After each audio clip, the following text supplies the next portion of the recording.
Hey everybody, welcome back to Megadimension Gaming. So, I know I said this review would be coming tomorrow, but here we are. We're doing the review for Megadimension Neptunia V2. Yeah, I know, it's a mouthful. So, like always, we'll break this into the parts. That way we can talk about the full thing. So, what is this game? Well, to put it simply, it was a game that was created by the Compilation Heart team, which is a great team. They've done a lot of RPGs I like Records of Grass War and stuff like that. So basically, the plot of this game is, well, for this game, because it's a compilation game, it's a little different for each game. It's 3 games in one, so it's a little bit different for each one. The first game is called Megadimension Neptunia Z for 0. Basically, the plot is Neptunia finds a video game console. Let's just call it that.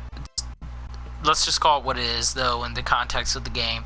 It's a Dreamcast, which takes her to a different dimension. In this world, what is going on is basically this is the real-life embodiment of the console wars.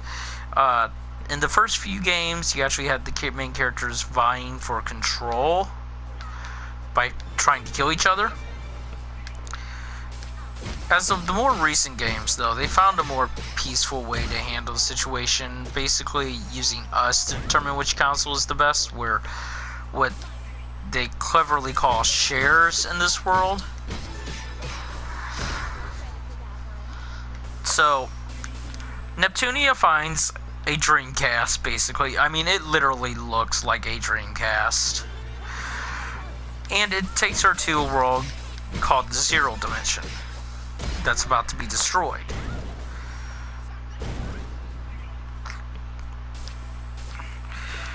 So, in this world, she helps another CPU, which I guess is supposed to represent the Dreamcast, to save the world. She comes back, and when she gets back, a group in the second game, that's where the second game picks up, but a group called the Gold Third attacks them, wanting control of the area, basically. So basically, once the contest is over and this group wins, the overarching, I guess you would call it, motherboard of this world changes the rules and gives the power to the Gold Third. So that leaves our characters with base attacks, base skills. Now, they normally have a capability called HDD. Yeah, I know, another pun. That typically gives them the ability to transform into stronger creatures, characters, really. They grow a little bit, the fan service is a little bit more apparent. In other words, their boobs grow. And they become more powerful and get slightly different weapons and outfits that constitutes female armor in video gaming. This game is one giant parody, really. You know, and God bless it for that.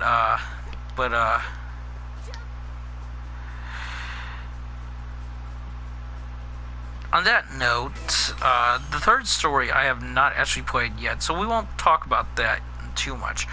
But you do get zany things. The point that Neptunia and Shaw start to work together. Kay Shaw in the second story is in love with the CPU in that story, and she goes all psycho, tries to kill the CPU's younger sister, which are called CPU candidates. Supposed to be a pun on next generation consoles. So, you know, she goes all psycho killer to the point where she actually calls the girl's side, pulls out a submachine gun on her. Obviously, this takes a lot of influence from gaming and anime. So, we're now up to the third plot in the second story, which has this girl, which is called Blanc. She's ruler of essentially the Nintendo's land. If you can tell by looking, there's pipes, mushrooms, all that good blocks. This is obviously meant to represent Nintendo. So she's the ruler of that realm. And basically she's looking for her two younger siblings now. And that's where we are in the story. The story is not fantastic, but it does serve its plot. So I will give the story a 3 out of 5. Now graphics, on the other hand, I really like this style. It gives a bright and vibrancy that you don't normally see in these type of turn action-based RPGs. It gives that sort of vibrancy, and it really impresses me. And it switches almost instantaneously. As you know, notice there's no draw distance. I'm not losing anything from it at all. So, you know, they did a really impressive job on this one. You know, it's something to be said when you're using this style of art style that looks good now, but may not look good in a few years. And you can still make it look well enough where it's fun to play because of how it looks. So, graphics, I'm going to give a 4 out of 5. While they're not perfect, and they're probably not going to age well, I do like them. They are impressive to me. Audio. This has a hit and miss to it. The music is fantastic. I like J-pop anyway, but I want to get the soundtrack. It's just so fun and vibrant. Voice acting, on the other hand, these are not professional voice actors. They get the job done, but they're not professionals. I don't know if the Japanese voice actors are any better. I did download the free Japanese audio pack, but I haven't had a chance to use it yet. So I don't know if the Japanese voice actors are any better or not, but America's voice actors, if they're... I know this one's is meant to be a joke anyway, but, you know, if they want to keep this going to the point where, you know, it's going to be a continuous RPG series, they may want to work on getting just a few more better paid voice actors.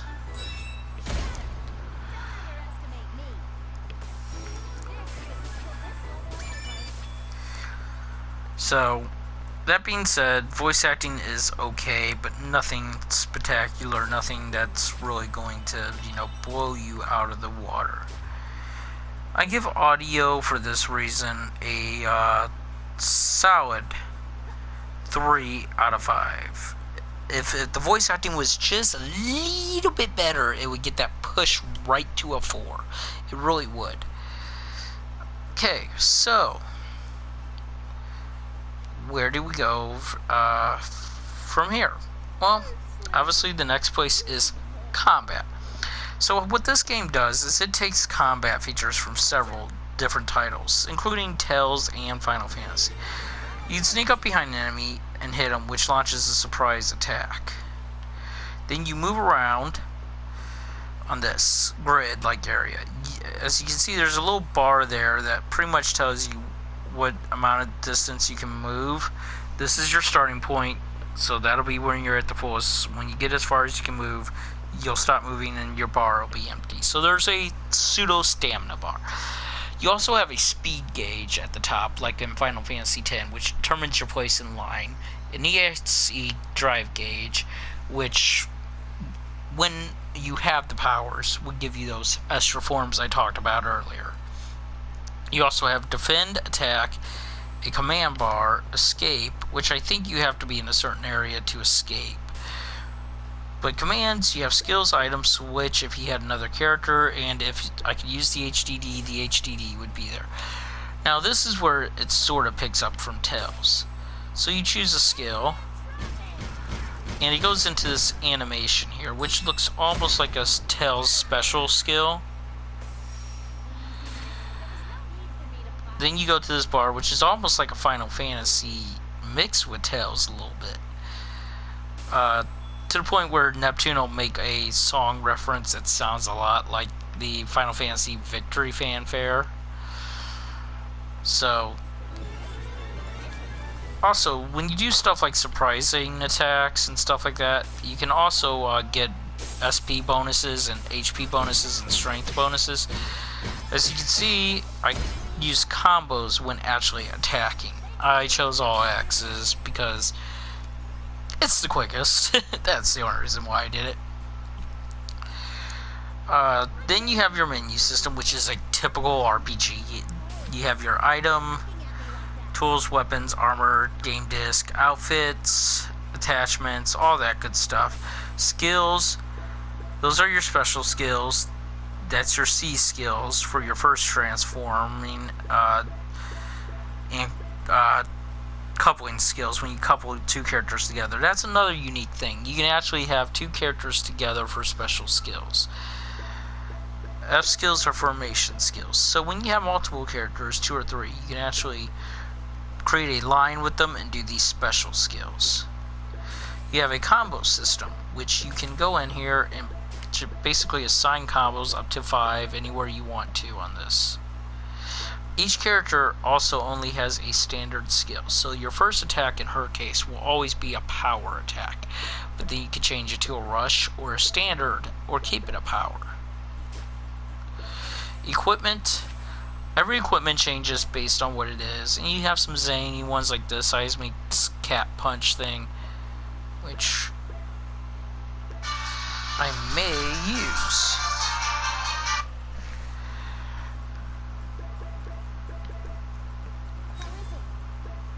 You have your regular equipment. If I had a game disc complete, I could equip that, which would increase my capabilities. These are your outfits. As you can see, they got some fan service outfits. Not really for her. She's supposed to represent Nintendo, but they do the fan service thing in this game. Don't get that even twisted right there. Party. So this is where you would do the coupling if I had more characters. Lily ranks, which I'm guessing that checks how much a character likes you. Yeah. I haven't had a chance to use it. Formation, which lets you set up where you're going to be on the grid. Then you go down to status, which will tell you your parameters, equipment, your character abilities, and disc abilities. Quests, which will tell you any side quests you have taken on. Scouts, which you can get in the game, and what they do is they go out and essentially find stuff for you in dungeons. Library will give you all your information from player data, how many hours you've played it, how many playthroughs you've done, how many times you've saved, all that good stuff. Challenges, which are what raise all your stuff.